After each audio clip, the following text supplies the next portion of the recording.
if a person, because his soul brother passes away, he has a right to take all of his belongings, well, then a soul sister and a soul brother, they have more of a right to be mihram on one another than a physical brother or a sister would.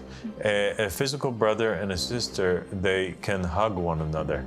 And if this is the case just because of the bond of blood, then what about the rights of one soul over the other when it comes to the bond of light or faith or the bond of the soul?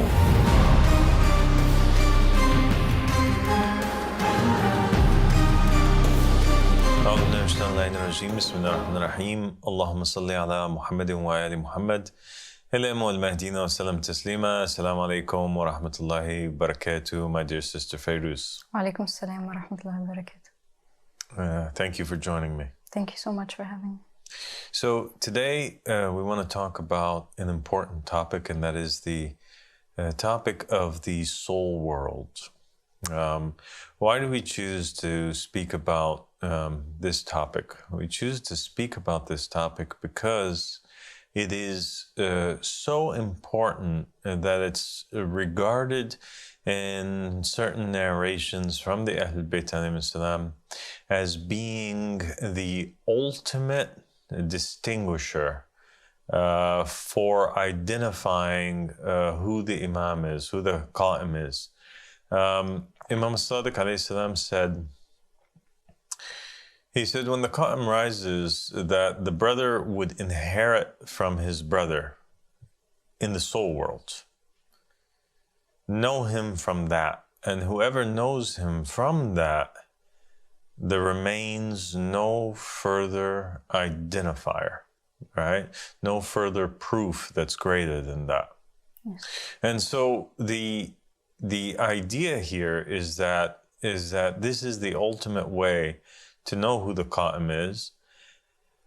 And we get insight into the fact that there is something that's called the soul world, and that there is something called a soul family, or else how would a person in the soul world or a soul inherit from his soul brother? Usually a person would inherit from their physical family. And so let's examine this topic a little bit. So regardless of religion, regardless of Judaism, Christianity, Islam, Buddhism, Hinduism, or any other religion on the planet, all religions believe in the fact that when a person dies, he goes somewhere else. That there happens a disconnect between two aspects of a human being, the soul and the body. They believe, most religions believe that the soul enters the body at birth and it leaves the body at death. So the question becomes, where did this soul come from and where has it gone to? And it becomes a question as well of, well, what am I? Am I the soul or am I the body? Because the body perishes, it goes back to the earth, as to where the soul continues on. And those who believe in reincarnation, they believe that the soul has many bodies that it rides into or wears, as a person would wear a shirt or items of clothing. And so certainly in the view of those who believe in reincarnation, the body is not really a part of us. It's just an external object by way that we experience this physical world for a time being, right? Yes. And also those who believe, like Judaism, Christianity, and Islam, I mean, they don't believe that a person goes into paradise with his physical body. Rather, they believe that a person goes into paradise with their soul. And so the body is something which they leave behind. There's narrations from the Ahlul Bayt alayhim salam where the Prophet Muhammad and the Ahlul Bayt have made it clear that the souls were created before the body by thousands and thousands of years. You know, and some narrations make it seem like the soul was created before all of physical existence. Yeah, that the souls existed from before. And so it can't be that the physical body dictates, and the relationships that we have here in the physical world dictates the physical relations in the hereafter, but rather, if anything, it should be the physical relations in the soul world that would dictate the non-physical relations in the soul world would dictate the physical relations here on earth. And what I mean by that is that if a person is a believer, for example, and he has a family member who's a non-believer, and a person who is good having a family member who is evil. And you have examples of this. For example, you have Noah and his wife. His wife, in the Quran, she was told to enter into the hellfire, as well as the wife of Lot, who was punished, and not just in the Quran, but also in the Bible and the Torah. And so when the Prophet Noah or Prophet Lot, they enter into paradise, they're not going to have anymore as a wife in that realm or a companion in that realm, their wives from the physical world. So what does that mean then? If wives exist or partners exist or mates exist in some sort of capacity, if soulmates exist, well, then obviously Noah and Lot in the hereafter are either going to remain without a partner, which is contradictory to what the narrations have told us and the teachings have told us, that all people, especially in Islam, when they go to paradise, they will be with those individuals that they love, and they would be with their spouse and those individuals that are close to them. So they'd either remain without a partner, or they would have to have a different partner. There would have to be somebody else who was more worthy, a real soulmate, a real partner, that their connection is beyond the physical. And this idea of a partner who's the true partner is something which even people that don't believe in religion, they speak about a lot, and it's this concept of a soulmate.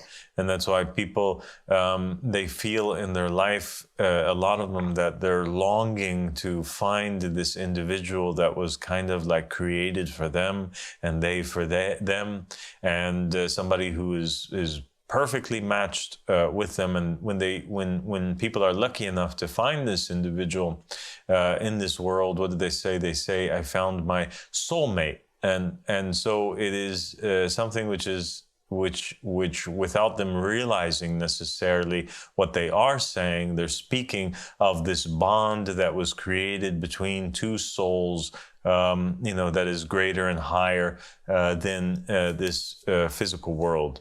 And people that don't find their soulmates, and they end up in relationships that are not ideal, they long to find a soulmate. By longing, they recognize, and by admitting that their current partner is not their soulmate, they recognize that there exists a true marriage, a true bond that is beyond the physical realm. Okay, so now that we've kind of like explained this idea, the Prophet Muhammad, peace and blessings be upon him and his family. So the Ahl Bayt alayhim salam, they mentioned this idea of people as soul brother inheriting, from a person inheriting from his brother in the souls rather than his physical brother. We also know that the Prophet Muhammad, peace and blessings be upon him and his family, in the beginning of Islam, he paired between the Muslims for a certain period of time and made the believers inherit from one another. And the verse from the Quran came down in which it said, "Verily, the believers are brothers," to indicate that believers are true family, even that there's something which is greater, and it is belief that bonds and creates and makes a family, and not just the physical relationships. We have sayings from other prophets and messengers that indicate too that there is this familial relationship that's higher than the physical one, that bonds people, and it also is around, or it's rotating around faith. Faith is this glue that kind of builds this relationship or this bond between people that's greater than the bond that they have by the womb or by the blood. And that was Jesus, peace be upon him, when he was preaching one day, and his companions come to them, and he says, they say, your mother and your siblings are outside and they want to speak to you. And he says, these are my siblings, these are my family, these are my mother and my father and my family members. And he points towards the believers. And so Jesus, we have forming and admitting and acknowledging and pointing out that he has a family other than his physical family. The Prophet Muhammad, the Quran, it states, and the Ahlul Bayt alayhim salam, stating that there is a bond that is greater than the physical bond, the blood bond. There are quotes from the Ahlul Bayt alayhim salam and the prophets and messengers that indicate that so many a times a person's enemy is born from his own household. And yet other quotes that state from Imam Ali and the Ahlul Bayt and the prophets and messengers that two friends are one soul that's divided on two bodies. And so we have very clearly this idea of two families. One family that is a physical one, your physical mother and father, your physical brothers and sisters, your physical children. And another family that's kind of like the family that you were meant to be with. Just like you're meant to be with your soulmate, but you don't always end up with your soulmate. There seems to be this idea in religion, there is this idea in religion that there are these mothers and fathers, these brothers and sisters, these sons and daughters that you are meant to be with, that a person is not always born into. But rather the ones that you are born into, at times this ends up being your fitna. And the Quran states this, and the Hadith states this, that your children are fitna, your spouses are fitna. Your mothers and your fathers, don't obey them when it goes against God, right? And so this is the idea. When we look at it also from a logical perspective, if the soul was created before the body, then it must have came from somewhere. Yes. And if it's possible that a mother or a father be a non-believer, then it doesn't make sense that a non-believing soul, a soul which is dark, which is absent of faith, give birth to a soul which has life. Yes. So we have narrations from the Ahlul Bayt alayhim salam that are mystical in nature, that contain secrets that were not understood by the people at that time. For example, when the Prophet Muhammad said, Fatima is the mother of her father. This was a confusing narration. People understood it to carry great meaning and significance because it is praising Fatima Zahra to the degree that it's elevating her to being at the station of the mother of the Prophet of Allah sallallahu alaihi wasallam, but they didn't really understand what it meant, and it can't be understood except through the context of the soul world.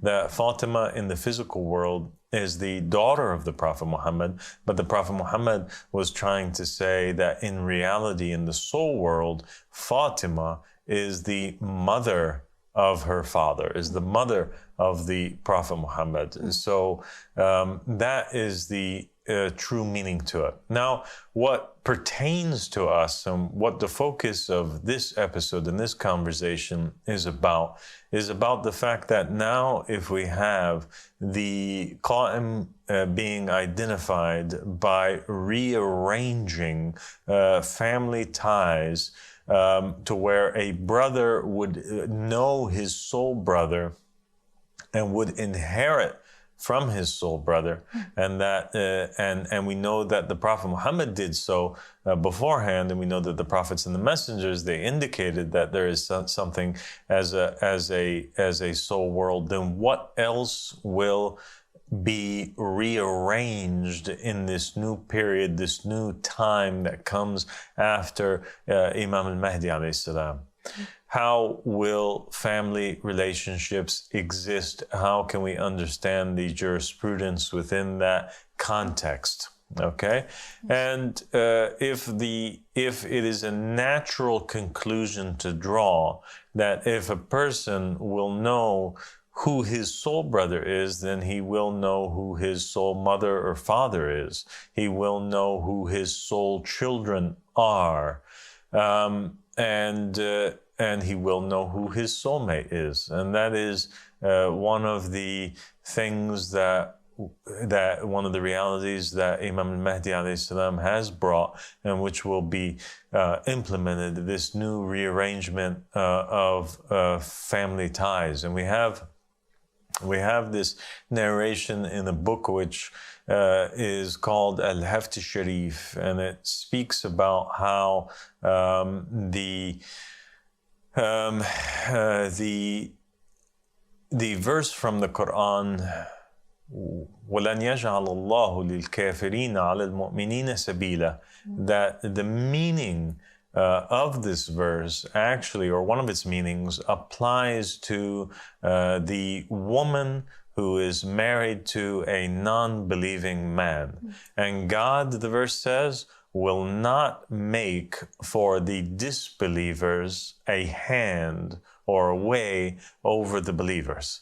And so what this verse means, Imam Sadiq alayhi salam says, is that if a woman comes and she testifies to the Imam, or she testifies to some of her believing brothers, that her husband is a Nasibi, he hates the Ahlul Bayt, he denies their rights, he's not a believer in them, and he dislikes them, he has a stance of enmity towards them, that she can confess this, state this, and she would be given the right to divorce from this man automatically. Why? Because a woman is bound by contract to a man, so she has certain obligations towards him. He will influence and control her decisions in life, and at the very least, even if they're equal partners, it will affect her path, so she can automatically exit out of this contract of marriage because of this verse, because God would never allow for a disbeliever to have a hold over a believer. And so the marital contracts become invalid in the same way that the inheritance contracts between individuals that are bound by blood but not by faith and not by the soul will become invalid. Yes, and it further shows that it is the faith really that's the criteria for those relationships, because if it was the physical relations, then she wouldn't have the right to divorce herself from the man. So that further proves that it is this aspect of faith that shows that it is, or that makes up those relationships and defines them or determines them in the soul world. Exactly. And that's why we found that the Prophet Muhammad, when he paired between the Muhajirin and the Ansar, that he paired people based on their faith level. People that were high in faith, he matched them with other people that were high in faith. People that are low in faith, he matched them with other people that were low in faith. There was people that ended up apostating, and they were paired with people that were also apostates. There were people that ended up dying on faith and at very high levels, and they were paired with other people that were at very high levels. And from this understanding, we then know that a person's soulmate is the person whose faith is the closest to theirs.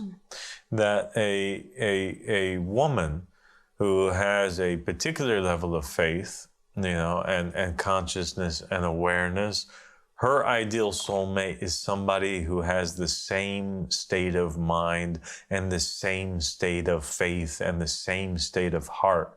And that's why they would be ideal together, because they share in that. Versus a fake marriage, which is only bound by the physical body and by reasons of this dunya that are not of the hereafter.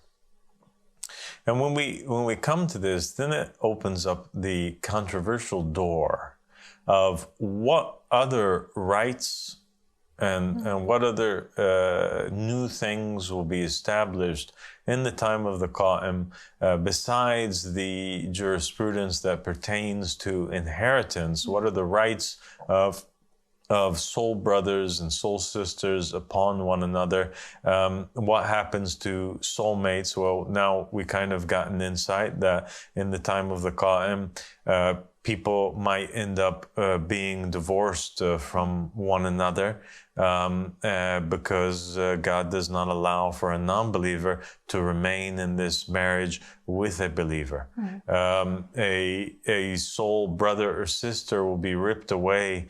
A person will be ripped away from their physical brother or sister or mother or father, and they would find a new family in faith, a new brotherhood in faith. And that's why Jesus says, I have not come to bring peace, but the sword, and states that he's going to turn mother against, daughter, and then son against father, and all of these things, because people will end up in that time when Jesus comes back, and in the time of the Mahdi, there's going to be a great rearrangement that will automatically take place based on faith. Those who accept and those who find their family members in the time of the Qa'im versus those who, are bound by the flesh. Yeah. This saying of Jesus now, it has a whole new level of meaning and understanding, because now we understand why it means that he would turn a father against his or a mother against her daughter, because of that, because they would be rearranged based on faith, and if they're not matching, then they would be turned against each other. Exactly. So now it makes sense. And people they used to object to these sayings, or wonder about these sayings and say, well, this is not really the morals and the manners of the prophets and the messengers. How can a prophet or messenger teach to rebel against one's parents? It's because he's teaching them to rebel against parents that are not really in reality their parents. But rather their parents are the ones that believe and say and do the works of the Father. And so now we have a new world, a soul world, a new family, in which at the very head of it is God Almighty. He is the one that is the base for this tree, this righteous tree that's mentioned in the Quran. And in the Quran we have two trees, a cursed tree and a righteous tree.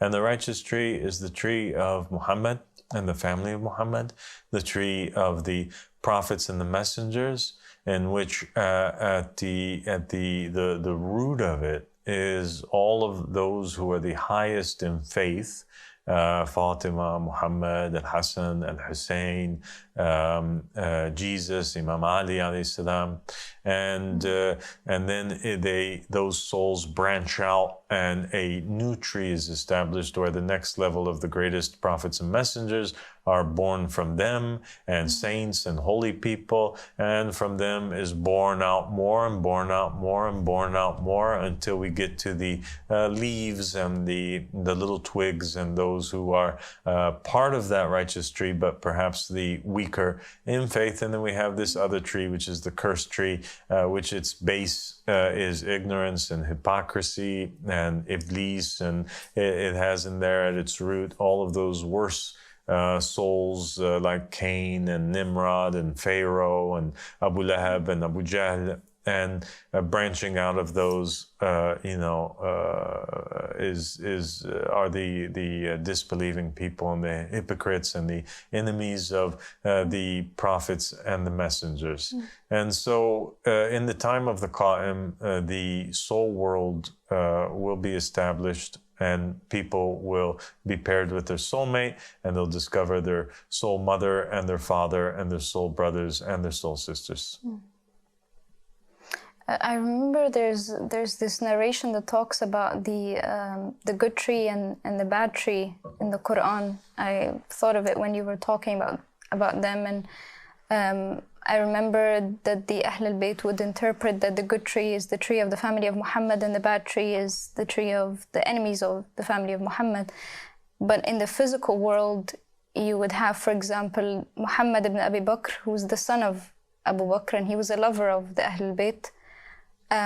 So it doesn't make sense that this would be about the physical world, because like you said, it's the good souls would come from good souls.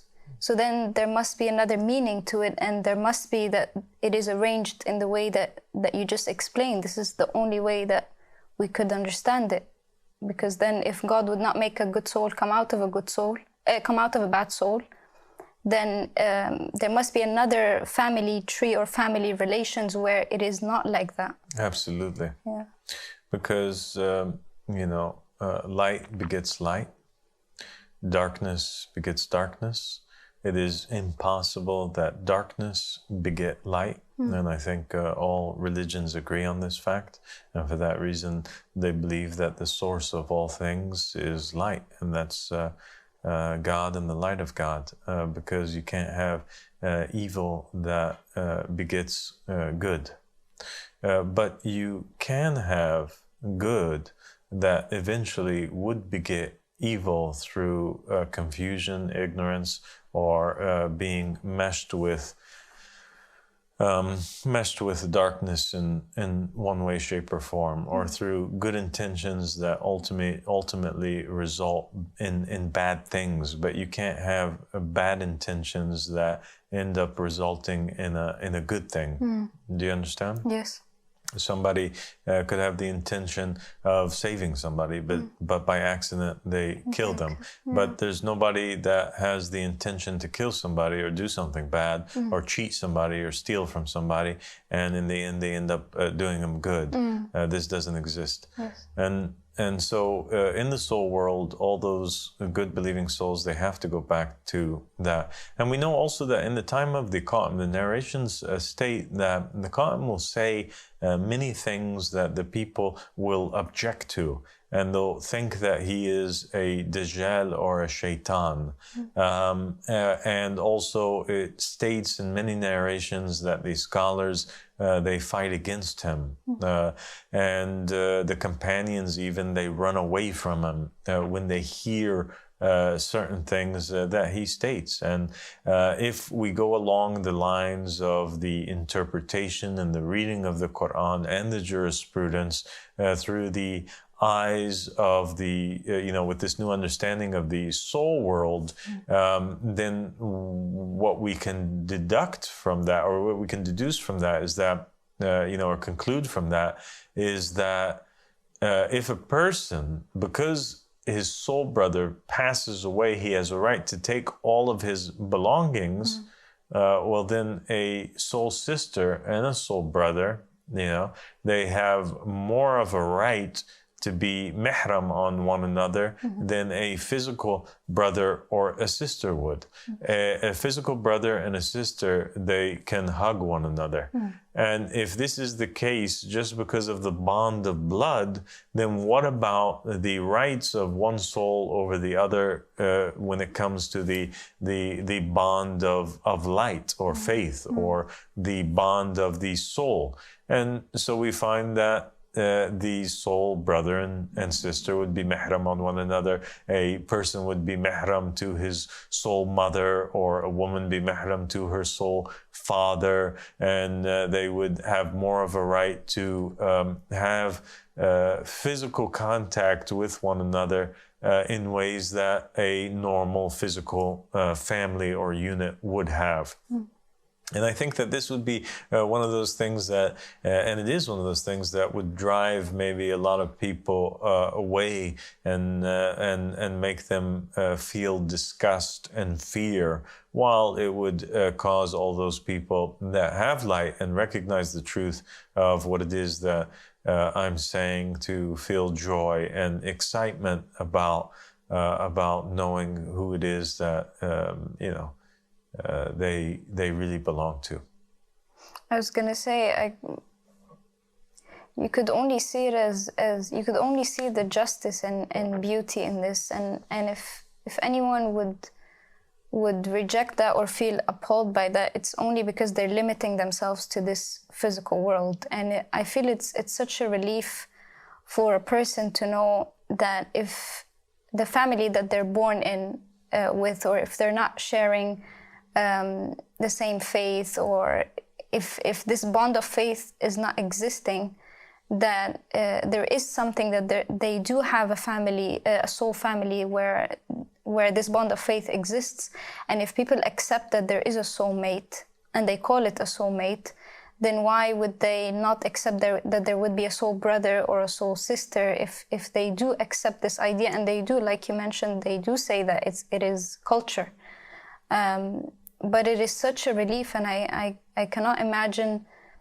I feel it's just that it's justice from God and beauty from God, that you wouldn't have to be, that you're not trapped, or you don't have to be with a family that you don't share that same bond with, and the bond of faith is stronger. That many people feel that they don't feel that connection with the physical family that they're born in. I would argue to say that most people don't feel that connection with their physical family as much as they do with their friends or with other people that they grow close to throughout life.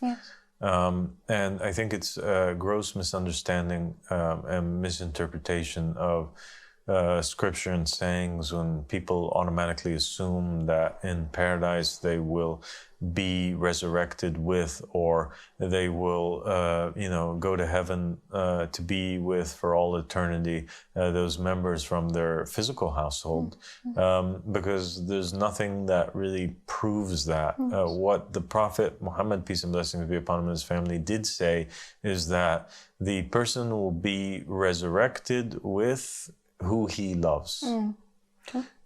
يحشر المرء مع من حب. And so the person is resurrected with he or she that they love. And so all those people that they find their souls inclined towards, that is the family that they are resurrected with in the hereafter.